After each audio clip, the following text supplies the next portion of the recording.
Damos comienzo a un nuevo programa, Servidores de Dios. Quien te habla es Manuel Cornejo.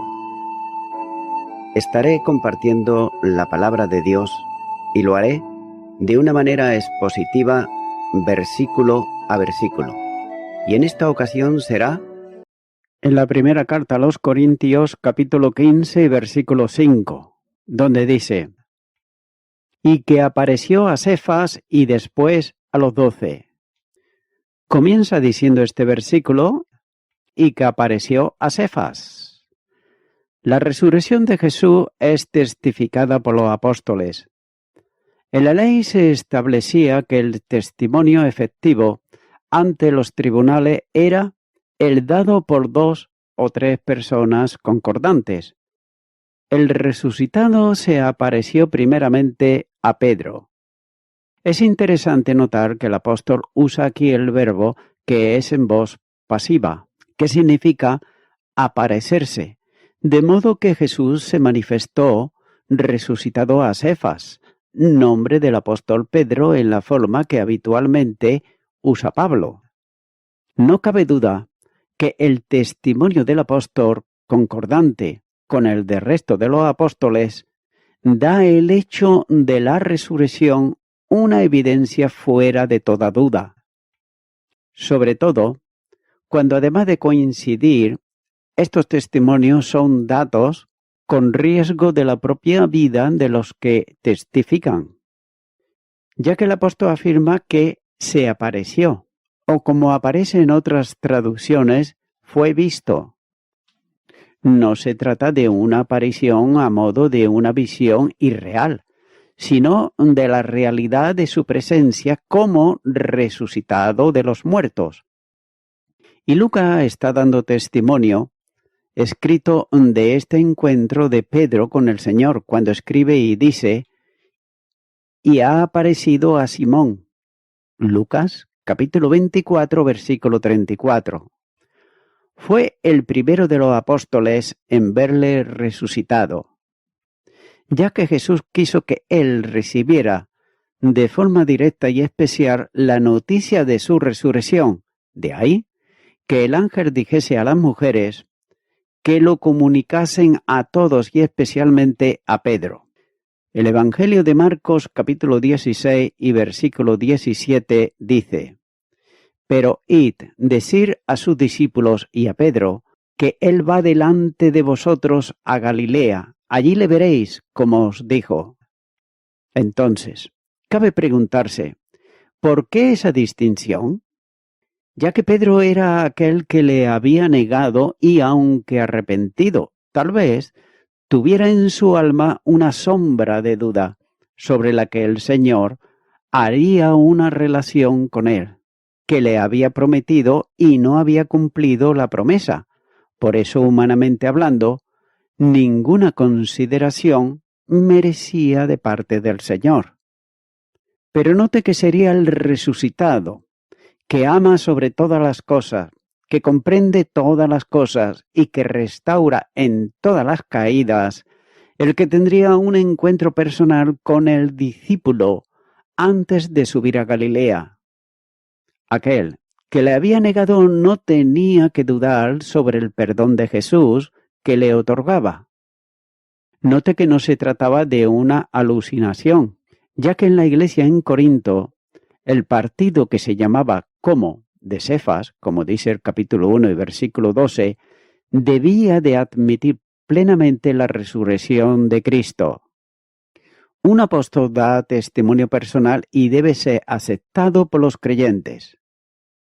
Sigue diciendo este versículo, y después a los 12.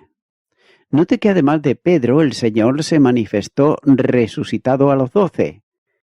Los relatos bíblicos ponen de manifiesto esa verdad histórica. Por ejemplo, en Marcos capítulo 16, versículo 14, Lucas capítulo 24, versículo 36, Juan capítulo 20, versículo 19. El término que usa Pablo, de los 12, es una referencia al colegio apostólico del que Pedro formaba parte. Más tarde, elegirían a Matías, en sustitución de Judas, pero no es tanto al número a lo que Pablo se refiere, sino a la condición de los 12, como único grupo de apóstoles, es decir, al grupo de escogidos por Cristo durante su ministerio como número cerrado. Sin duda, Judas, que había sido de los 12, no estaba entre ellos. Si una de las condiciones para ser apóstol era haber visto al Señor resucitado, Matías, que fue elegido para ser uno de ellos, lo había visto en varias manifestaciones del resucitado a los creyentes. El testimonio de los 12 es de capital importancia, puesto que ellos se atemorizaron al ver a Jesús entre ellos, de modo que tuvo que decirle: ¿por qué estáis turbados y vienen a vuestro corazón estos pensamientos? Mirad mis manos y mis pies, que yo mismo soy. Palpad y ved, porque un espíritu no tiene carne ni huesos, como ves que yo tengo. Lucas capítulo 24, los versículos 38 y 39. La situación de estos testigos era de incredulidad en cuanto a la resurrección, pero la evidencia con el Señor resucitado fue de tal dimensión que el testimonio de ellos es una de las manifestaciones más determinantes de ese hecho. Continúo ahora con el versículo 6, donde dice: Después apareció a más de 500 hermanos a la vez, de los cuales muchos viven aún y otros ya duermen. Comienza diciendo este versículo: pero después apareció a más de 500 hermanos a la vez. En la presentación del testimonio sobre la resurrección de Cristo, el apóstol apela ahora a un gran número de testigos. Y note que es la única referencia a esto en todo el Nuevo Testamento. Muy bien pudiera ser un encuentro del Señor resucitado con este numeroso grupo, ocurrido en Galilea, donde también estaban los discípulos atendiendo a las instrucciones de Jesús.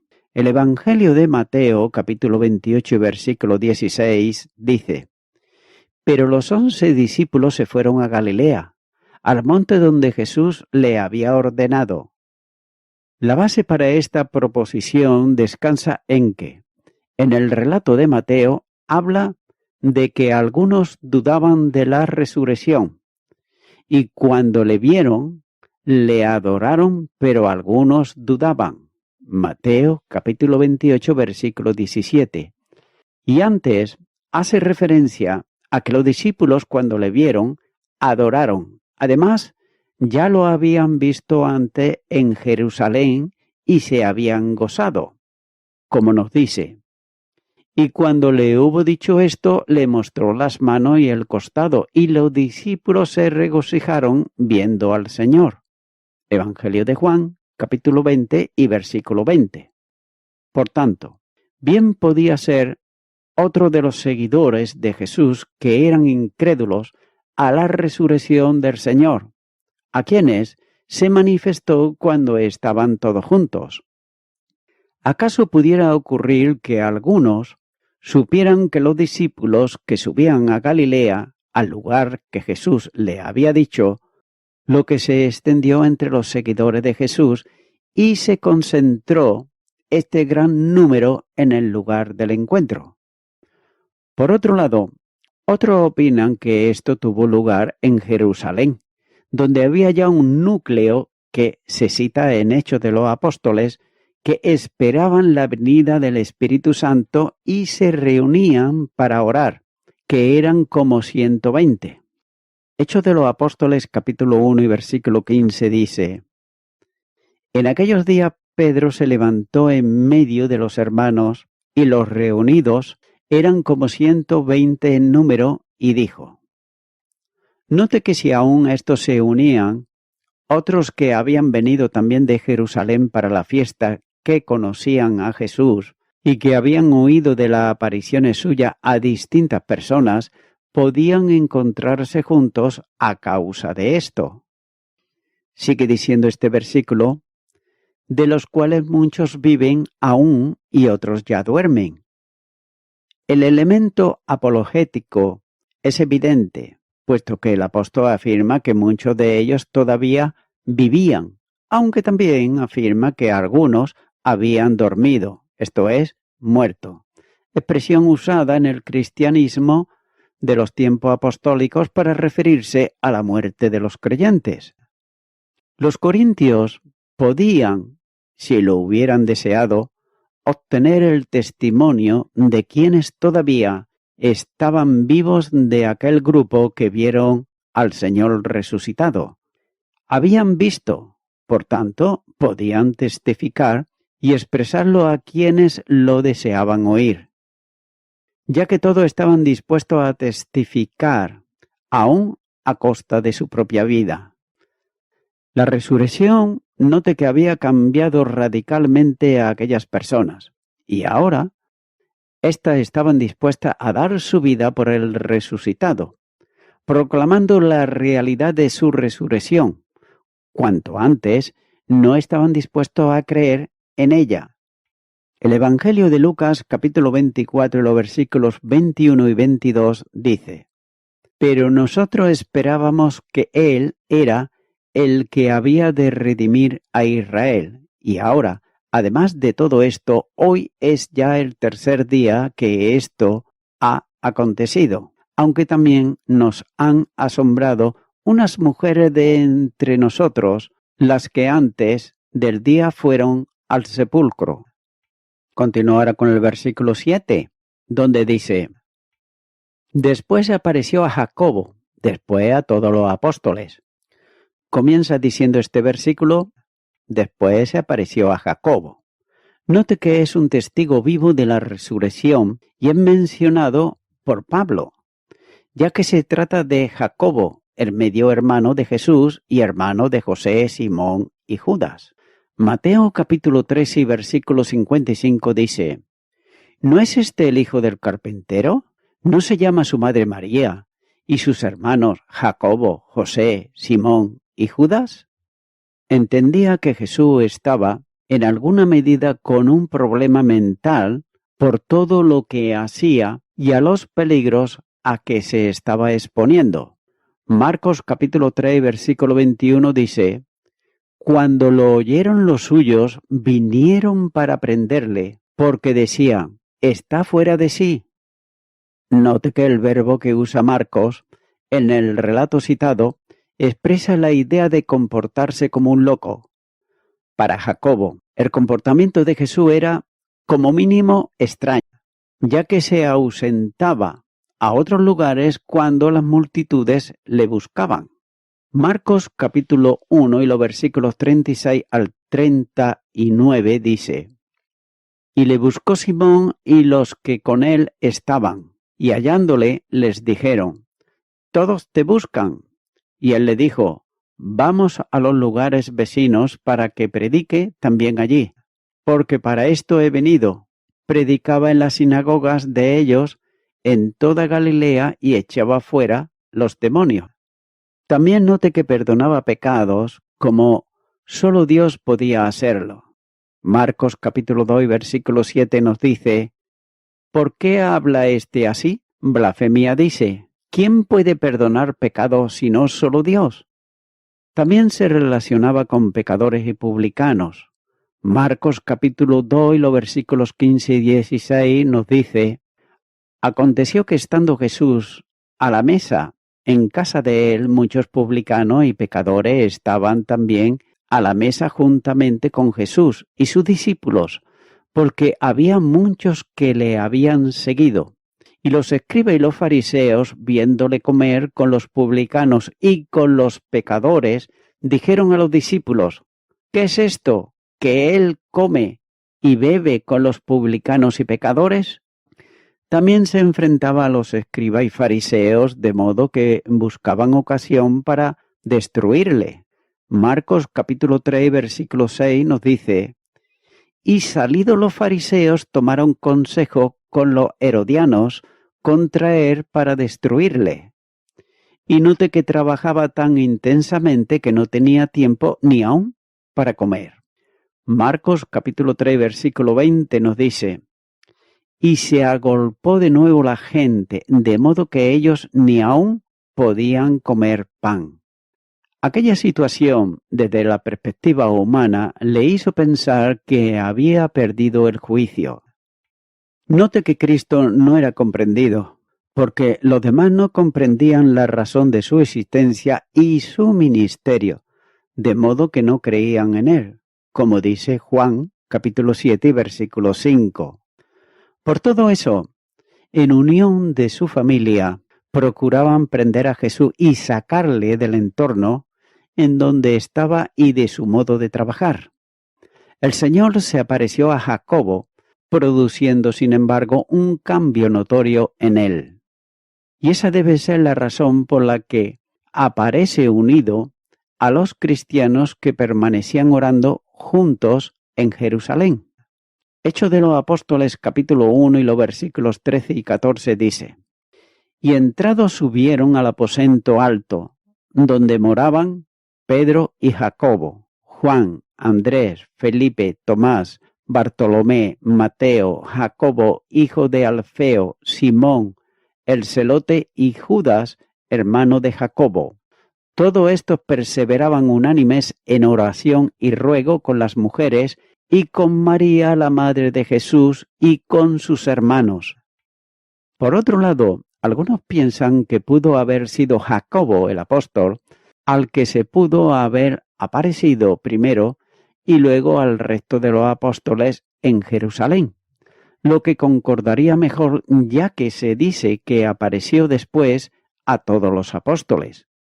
Este es un punto discutido y que no puede concretarse. Por tanto, puede concordar mejor con la primera interpretación del párrafo anterior. Sigue diciendo este versículo: después a todos los apóstoles. Muy probablemente se está aquí refiriendo a la ascensión de Jesucristo, donde los apóstoles y un grupo de creyentes estaban presentes, viendo cómo era tomado al cielo, desde el Monte de los Olivos. Hechos de los Apóstoles, capítulo 1 y versículo 9, nos dice: y habiendo dicho estas cosas, viéndolo ellos, fue alzado, y le recibió una nube que le ocultó de sus ojos. Continúa ahora con el versículo 8, donde dice: y al último de todos, como un abortivo, se me apareció a mí. Comienza diciendo este versículo: y al último de todos.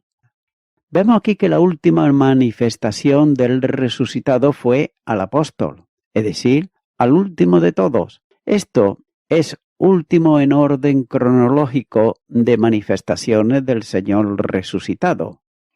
También este último debe de relacionarse con la frase que precede a todos los apóstoles, de modo que dice al último de todos los apóstoles.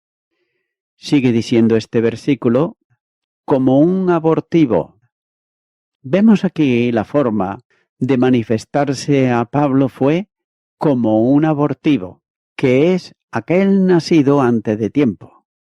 Las interpretaciones a la expresión concisa y sin explicación alguna del apóstol hacen que sean varias, ya que algunos piensan que podía estar pensando en un acto de salvación antes de tiempo, ya que Pablo era israelita, como dice Filipenses capítulo 3 versículo 5, y también fue escogido para salvación desde antes de su nacimiento, Gálatas capítulo 1 versículo 15, de modo que fue salvo antes del tiempo en que el remanente de Israel será salvo, Romanos capítulo 11 y los versículos 25 al 27, y la profecía anticipa que este grupo será salvo cuando vean al que traspasaron. Note lo que dice en el Antiguo Testamento Zacarías, capítulo 12, versículo 10.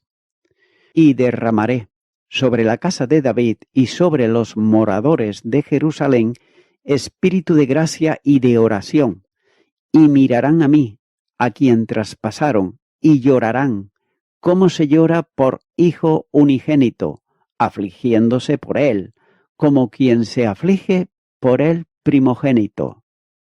Y el Evangelio de Juan, capítulo 19, versículo 37, así lo afirma cuando dice: y también otra escritura dice: mirarán al que traspasaron. Pablo vio a Cristo antes de ese tiempo para salvación, por tanto fue un nacimiento antes de tiempo. Por esa razón dice que él fue un abortivo.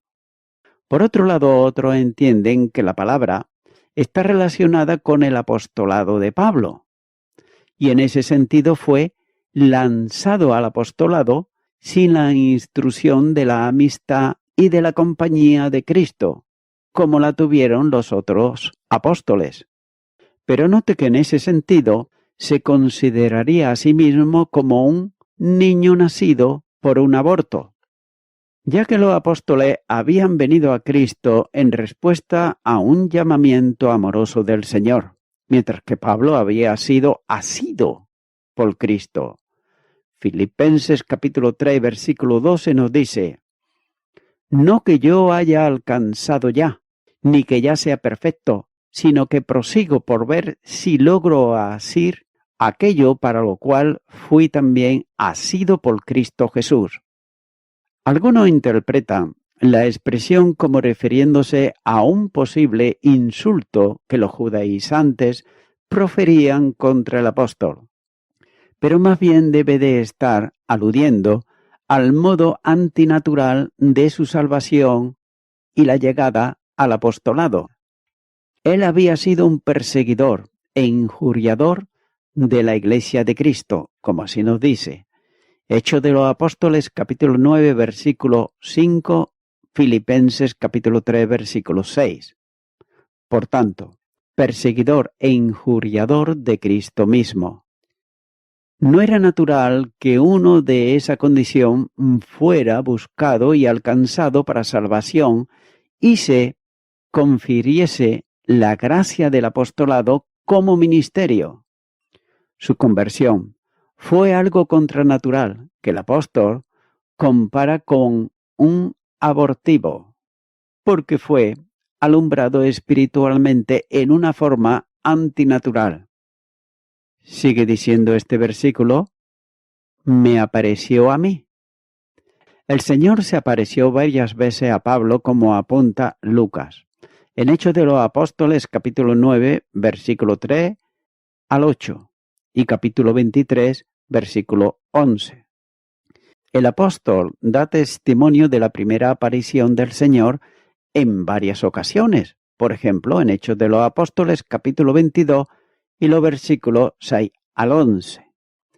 En esta misma epístola da testimonio de esa experiencia, en el capítulo 9, versículo 1, ya que fue una manifestación privilegiada a Pablo, porque en el primer encuentro Jesús se le manifestó rodeado de gloria, aspecto de la glorificación del Señor, de cuya visión solo Juan tuvo esa misma experiencia que se produjo en la isla de Pasmo, en Apocalipsis capítulo 1, versículo 9 en adelante.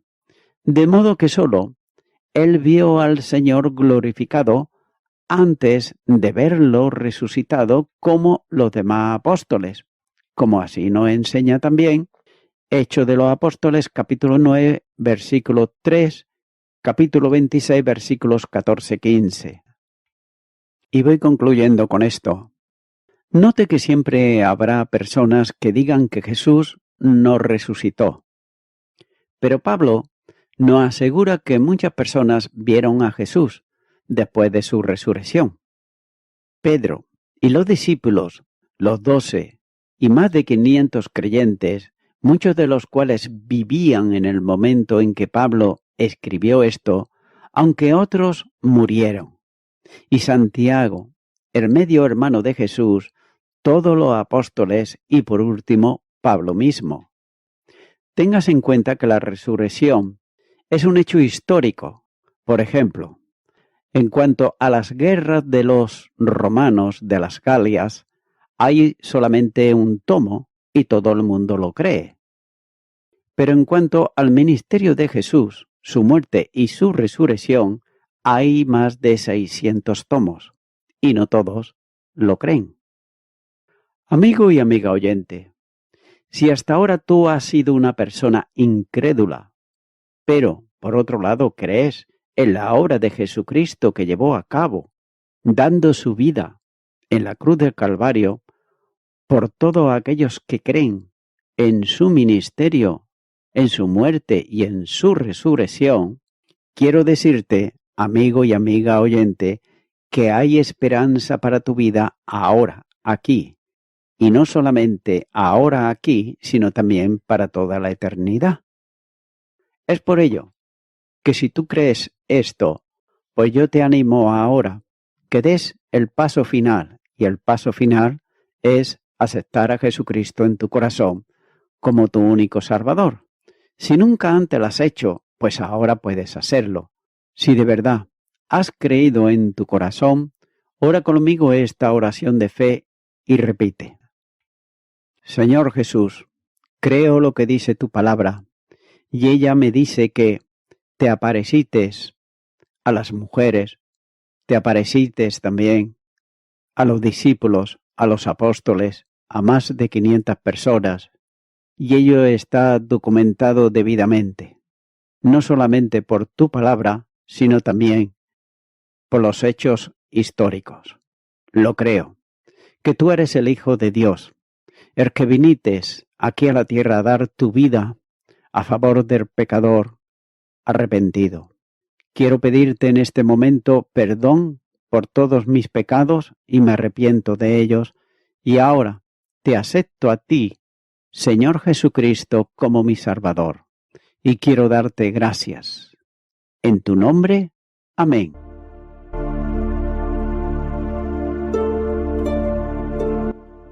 Amigo y amiga oyente, si tú has hecho esta oración de corazón, te recomiendo que comiences a orar a Dios, en primer lugar, en el nombre del Señor Jesucristo.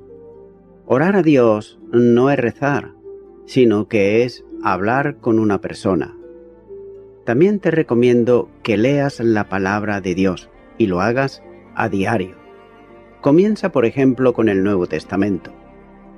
Y también, por último, te recomiendo que para que puedas crecer espiritualmente, te congregues en una iglesia cristiano-evangélica, donde se predique, se enseñe y se practique la sana doctrina y la palabra de Dios.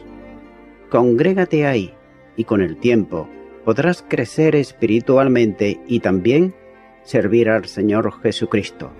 Que Dios te bendiga. Y a toda la audiencia, nuevamente ya me estoy despidiendo de todos ustedes y será hasta el próximo programa. Que Dios os bendiga a todos.